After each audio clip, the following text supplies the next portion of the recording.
Bonjour Gabriel Attal. Bonjour Agathe Lambray. Merci d'être avec nous Paul sur France Info. Bonjour, monsieur le Bonjour Premier ministre. Paul.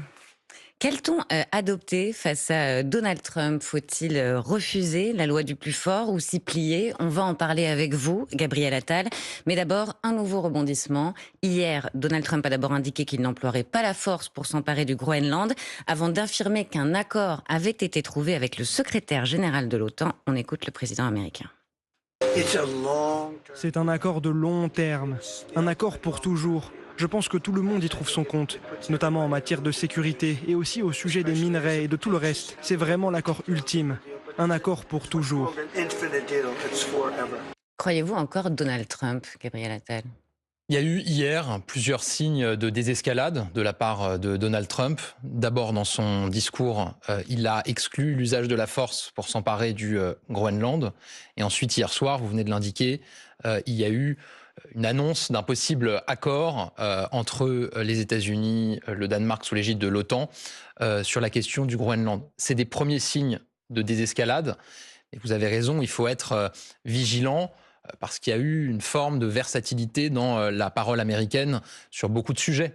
Est-ce que ça signifie, pardon Gabriel Attal, mais que l'attitude des Européens, la fermeté des Européens a fonctionné ces derniers jours, ou c'est juste un signe de plus que de la versatilité de Donald Trump? Je veux y voir un signe que quand l'Europe cesse d'être un géant qui s'ignore, et que quand l'Europe parle le langage de la force, ce pourquoi je plaide, on arrive à faire reculer un certain nombre de velléités. Et celle-ci en fait partie. Maintenant, encore une fois, il va falloir que se confirme cet accord. Mais moi, je plaide, vous le savez, depuis un certain temps maintenant, pour qu'on assume aujourd'hui le fait d'être dans un monde de rapports de force, qu'on cesse d'être, entre guillemets, les dindons de la farce, qu'on assume que l'Europe, elle sait être puissante quand elle est unie, quand elle assume un certain nombre de langages de fermeté. C'est peut-être la démonstration d'aujourd'hui. Donc pour vous, c'est le fait d'avoir envoyé des militaires au Groenland pour cette mission de reconnaissance et d'avoir montré les muscles, d'avoir menacé économiquement, qui a fait reculer Donald Trump. Et maintenant, qu'est-ce qu'il faut faire? C'est pas seulement la question des militaires au Groenland. J'ai plaidé, et beaucoup de chefs d'État ont plaidé également, pour que l'instrument anti-coercition, qui est un outil à disposition de l'Europe, soit agité en cas d'annexion du Groenland par les États-Unis ou en cas de droit de douane mis en avant pour faire plier l'Europe sur ce sujet-là. Et c'est ce qui a été fait. C'est ce qui a été fait et on voit aujourd'hui le résultat. Donc très sincèrement, je pense que ça valide le fait que dans un monde de rapports de force, dans un monde où les règles internationales sont malheureusement plus respectées par grand monde, il faut assumer, nous aussi, en France et en Europe, de parler le langage de la force et de montrer qu'on sait mordre. Mais donc là, vous nous dites, parce qu'on va développer cette doctrine du rapport de la force, qui fait d'ailleurs polémique aussi, tout le monde n'est pas aligné, mais là, vous nous dites, Emmanuel Macron, le président français, a été à la hauteur de cette gestion de crise, il a fait ce qu'il fallait. Oui, totalement. Le discours qu'il a prononcé à Davos était un discours, je crois, extrêmement lucide sur l'état du monde et surtout sur les capacités de l'Europe à se faire entendre et à faire entendre sa voix.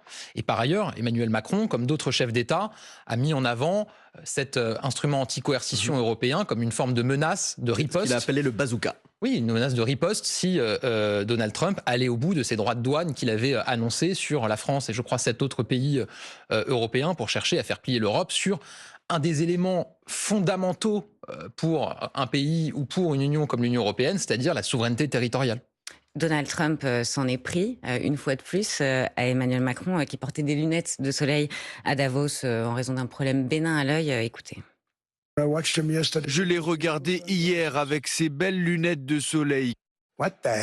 Qu'est-ce qu'il s'est passé? Je l'ai vu jouer le dur à cuire. Inquiétant que Donald Trump se permette de dire cela sur le président. Je vois un petit sourire en coin quand même. Je pense qu'on commence à être habitué aux propos d'estrade de Donald Trump. Ce qu'il faut relever, c'est qu'il parle régulièrement du président de la République. Ce qui montre qu'évidemment, sur ces sujets-là et sur les questions internationales, la France a une parole qui est entendue et qui, j'espère, porte ses fruits. Donc c'est bon signe quand Donald Trump essaye de ridiculiser Emmanuel Macron. J'irai pas jusqu'à dire que c'est bon signe. Ce que je dis, c'est qu'on est habitué à des déclarations maintenant un peu à l'emporte-pièce de Donald Trump. Je pense qu'il faut avoir beaucoup de calme et de sang-froid face à cela. Mais est-ce que là, il n'a pas franchi une nouvelle étape? En plus des propos d'estrade dont vous parlez, il a rappelé 3 fois qu'il allait bientôt quitter le pouvoir. Il a même publié un SMS privé quand le président Macron l'a invité aujourd'hui à Paris. Il a dit non merci, j'irai pas. Il a franchi pas une nouvelle étape? C'est pas une humiliation diplomatique? Vous l'avez dit, il rappelle que le président, comme il le dit, va quitter le pouvoir. En même temps, il n'arrête pas de parler de lui. Donc si véritablement, comme il semble le dire, il ne comptait plus, etc., il ne parlerait pas de lui matin, midi et soir. Maintenant, ce qui est certain, c'est que quand on se replace quelques mois en arrière, qu'on voit que certains ont plaidé, poussé pour une annonce de démission du président de la République, si ça avait été le cas, aujourd'hui, la voix de la France serait quand même considérablement affaiblie et probablement qu'elle n'aurait pas été entendue comme elle l'a été. C'est pour tous ceux qui ont appelé à la démission du président de la République. Imaginez-vous si en novembre dernier, comme cela lui était demandé par certains, le président avait annoncé qu'il démissionnerait au lendemain des municipales, c'est-à-dire en avril. Toute la période entre les deux, c'est-à-dire en ce moment, le président de la République aurait été vu à l'étranger comme un président quasiment déjà parti, vraiment sur le départ, et donc sa parole aurait évidemment beaucoup moins de poids dans un contexte où on a besoin de la voix de la France et de la voix de l'Europe, étant donné tout ce qui se passe aujourd'hui à l'international. Gabriel Attal, vous évoquiez la loi du plus fort, les rapports de force au lendemain de l'enlèvement par les Américains de Nicolás Maduro au Venezuela, à rebours du concert d'indignation. Vous avez appelé les démocraties justement à retrouver cette voie de la force et à ne pas se contenter d'être les derniers à respecter la charte des Nations Unies. Ça a fait beaucoup réagir dans votre camp, mais aussi à l'extérieur. Écoutez Jean-Luc Mélenchon mardi soir sur France 2.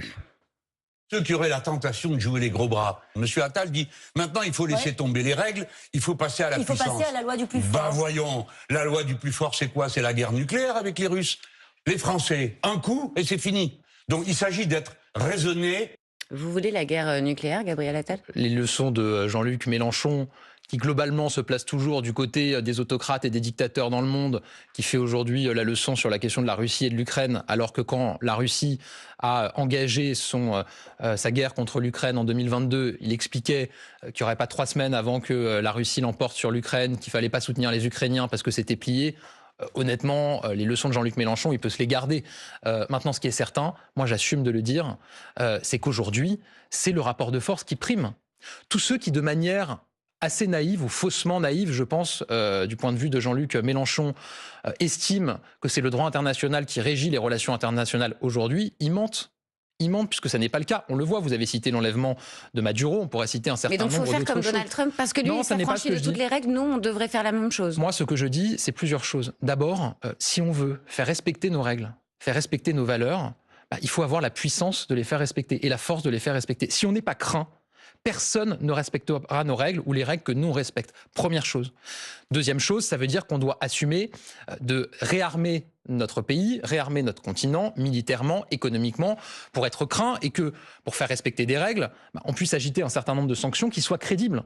Tous ceux qui s'indignent en brandissant la Charte des Nations Unies à chaque fois qu'elle est violée, qu'est-ce qu'ils proposent pour la faire respecter? Rien du tout. Mais là, c'est intéressant parce que notre crédibilité, elle est affaiblie à chaque fois qu'il y a ce type de propos. C'est intéressant parce que là, autant vous avez salué le discours de Davos du président Macron, vous avez dit qu'il avait eu raison de ne pas démissionner, mais là, sur le fond, vous n'êtes pas d'accord avec le président Macron qui, lui, appelle à refuser la loi du plus fort. Vous, ce matin, vous nous dites, il faut la loi du plus fort. Non, ce que je dis, c'est que si on veut un jour que le droit international prime à nouveau, il faut assumer une force pour le faire respecter. Si je veux être encore plus clair, il faut qu'on bascule vers un monde où le fait de ne pas respecter les règles, ça coûte à ceux qui ne les respectent pas, et le fait de respecter les règles, ce soit attractif pour que les pays aient envie de les respecter. C'est pas le cas aujourd'hui. Le droit international, c'est devenu une forme de bouclier pour ceux qui le bafouent matin, midi et soir.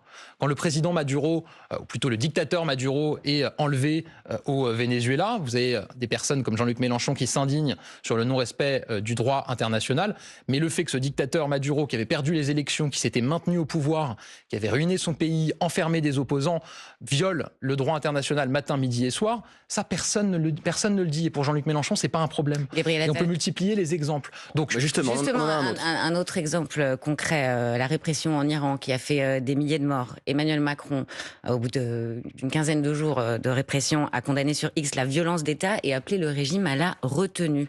Vous vous dites qu'il faut plus se contenter de déclarations, mais qu'il faut agir. Est-ce que la France a été trop timide? Qu'est-ce que vous auriez fait, vous? Moi, je crois que la France, avec d'autres pays en Europe et pas seulement, doivent prendre l'initiative d'une grande coalition en soutien au peuple iranien. Alors maintenant, qu'est-ce que ça veut dire derrière les mots? Ça veut dire une intervention?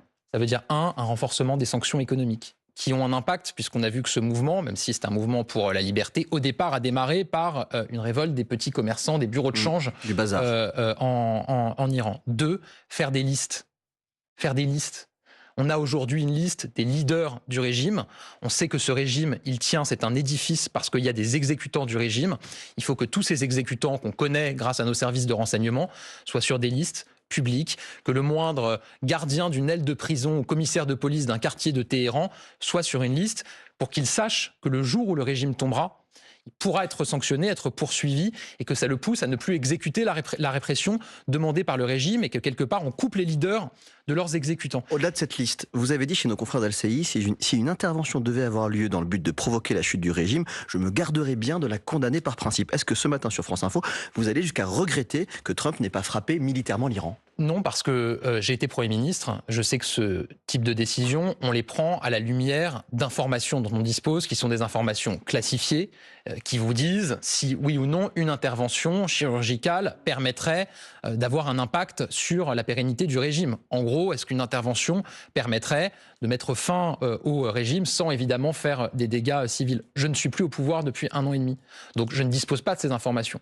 Ce que j'ai dit, c'est que si une intervention avait lieu, je me garderais bien de la condamner parce que je considère que si une intervention avait lieu, c'est que des informations permettraient de dire qu'elle serait efficace pour faire tomber le régime et protéger le peuple iranien. Et vous étiez interrogé sur une intervention qui impliquerait la France. Juste pour qu'on ait le contexte, ce matin, Shirin Ebadi, prix Nobel de la paix 2023, estime qu'il n'existe d'autre solution que l'élimination ciblée d'Ali Khamenei. Est-ce que c'est une possibilité? Est-ce que vous êtes d'accord avec cette... Je viens de répondre sur la question d'une intervention. Ce que j'ai dit, c'est que si des informations, et ça encore une fois, ça n'a pas vocation à être dit sur des plateaux de télévision, évidemment, attestent qu'une intervention permet de faire tomber le régime et de libérer le peuple iranien, je me garderais bien de la condamner. Donc voilà vous ce que je dis, les États-Unis, en tout cas si jamais ils faisaient ça. Gabriel Attal, dans un instant, on va parler d'un sujet qui vous tient à cœur, la limitation ou l'interdiction des réseaux sociaux pour les plus jeunes. Mais tout de suite, il est 8h46 et c'est l'info en 1 minute avec Maureen Sugnard. Le ministère de l'Agriculture savait depuis vendredi dernier qu'une toxine était présente dans certains laits Pico de Lactalis, mais les lots n'ont été rappelés qu'hier. Cette toxine peut entraîner de graves vomissements chez les tout-petits. Le ministère affirme que les analyses faites la semaine dernière sur les poudres de lait ne montraient pas de danger et ajoute que d'autres fabricants de lait infantile pourraient être concernés par ce problème. Le Danemark souhaite poursuivre un dialogue constructif dans le respect de son intégrité territoriale. Les mots ce matin de la première ministre danoise qui affirme que la souveraineté danoise au Groenland n'a pas été abordée lors de l'entretien entre le président américain et le chef de l'OTAN hier. Donald Trump a annoncé unilatéralement cette nuit un projet d'accord et abandonne ses menaces de guerre commerciale. La Société Générale prévoit la suppression de 1800 postes d'ici la fin de l'année prochaine. La banque compte 40 000 collaborateurs en France. Le groupe prévoit de ne pas remplacer des départs à la retraite. Et puis le Morbihan, le Finistère sont encore en vigilance orange aux crues. Ce matin, Météo France place aussi la Réunion et la Polynésie française en vigilance orange, forte pluie et orage. France Info. Le 8-30 France Info.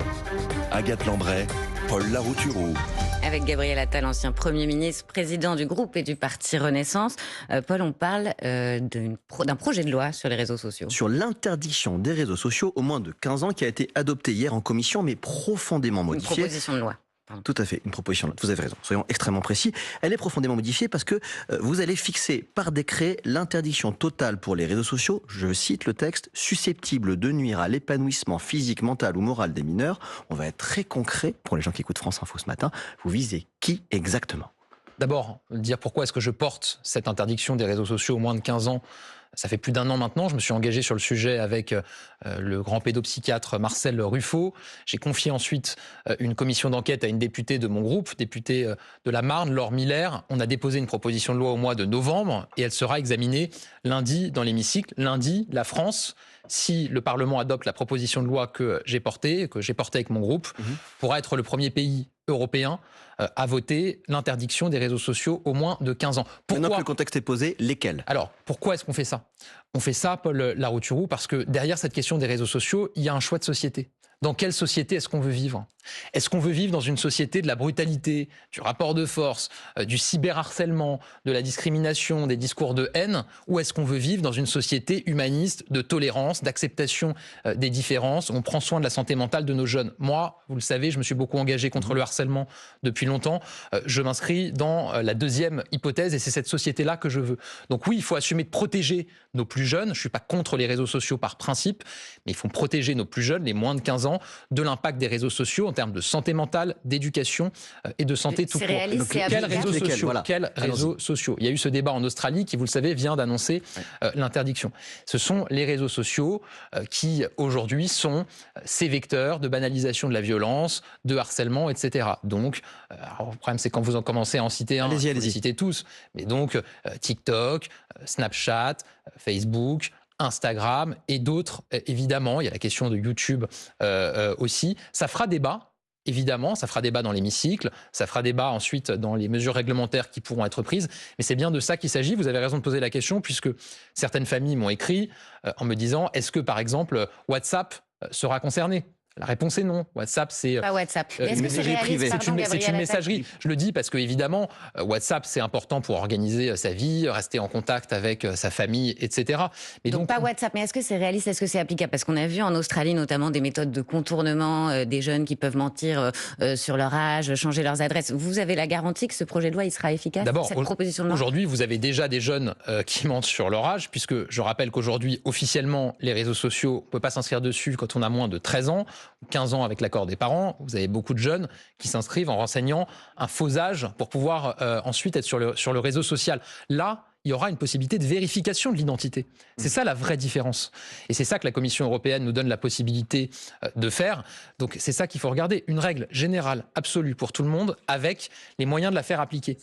Je vous donne un exemple qui n'est pas totalement le même, mais quand la France a décidé d'interdire, en tout cas de vérifier l'âge pour l'accès aux sites pornographiques. Beaucoup ont dit, ce ne sera pas possible, ça ne marchera jamais. Et ça marche. Beaucoup ont dit, on ne pourra pas vérifier que les gens ont plus de 18 ans quand ils vont sur un site pornographique. Le fait est que ça fonctionne aujourd'hui. Très rapidement, parce qu'on a énormément d'autres questions à vous poser. Il y a, en tant qu'ancien ministre de l'Éducation et Premier ministre, est-ce que vous pensez vraiment qu'on peut empêcher, ce qui est dans ce texte de loi, les lycéens d'avoir accès à leur téléphone portable au lycée? Alors oui, c'est possible.